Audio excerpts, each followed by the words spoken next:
Code திரைப்படத்தின் வெற்றிக்கு பிறகு நடிகர் விஜய் நடிப்பில் பிரம்மாண்டமாக உருவாகி வரும் திரைப்படம் தளபதி 69. இப்படத்தை வினோத் இயக்குகிறார். இப்படத்தை கேவிஎன் புரொடக்ஷன் நிறுவனம் தயாரிக்கிறது. அரசியல் கதையம்சம் கொண்ட படமாக இது உருவாகி வருவதாக கூறப்படுகிறது. இப்படத்திற்கு அனிருத் இசையமைக்கிறார். இப்படத்தில் நடிகர் விஜய்க்கு ஜோடியாக பூஜா ஹெக்டேவும் வில்லனாக பாபி தியோலும் நடிக்கின்றனர். மேலும் மலையாள நடிகை மம்தா பைஜுவும் முக்கிய கதாபாத்திரத்தில் நடிக்கிறார். தளபதி 69 திரைப்படத்திற்கு மிகப்பெரிய அளவில் எதிர்பார்ப்பு உள்ளது. ஏனெனில் இப்படம் தான் நடிகர் விஜயின் கடைசி படம்.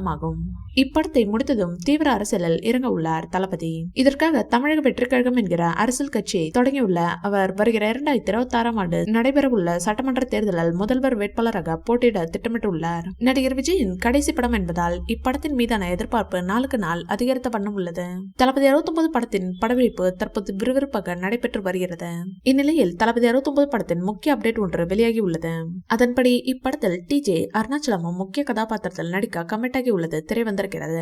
இவர் ஏற்கனவே வெற்றிமாறன் இயக்கத்தில் வெளியான அசுரன் படத்தில் நடிகர் தனுஷின் மகனாக நடித்து அசத்தி இருந்தார். அதைத் தொடர்ந்து சிம்புவுடன் 10 தல படத்தில் நடித்த டிஜே தற்போது தளபதி 69 இணைந்திருக்கிறார். இப்படத்தில் நடிகை மம்தா பைஜுவுக்கு ஜோடியாக டிஜே நடித்து வருகிறாராம். விஜய் சாரின் கடைசி படத்தில் நடிக்க வாய்ப்பு கிடைத்தால் யாருதான் வேண்டாம் என சொல்வார்கள். அதனால் ஓகே சொன்னேன் என கூறியுள்ள டிஜே தான் சிறு வயதிலிருந்தே தளபதி விஜயின் படங்களை பார்த்து வளர்ந்ததாகவும் தற்போது அவருடனே நடிக்க வாய்ப்பு கிடைத்துள்ளது கனவு போல் உள்ளதாக கூறியுள்ளார். நடிகர் டிஜே சுயாதீன இசைக்கலைஞர் என்பதும் குறிப்பிடத்தக்கது.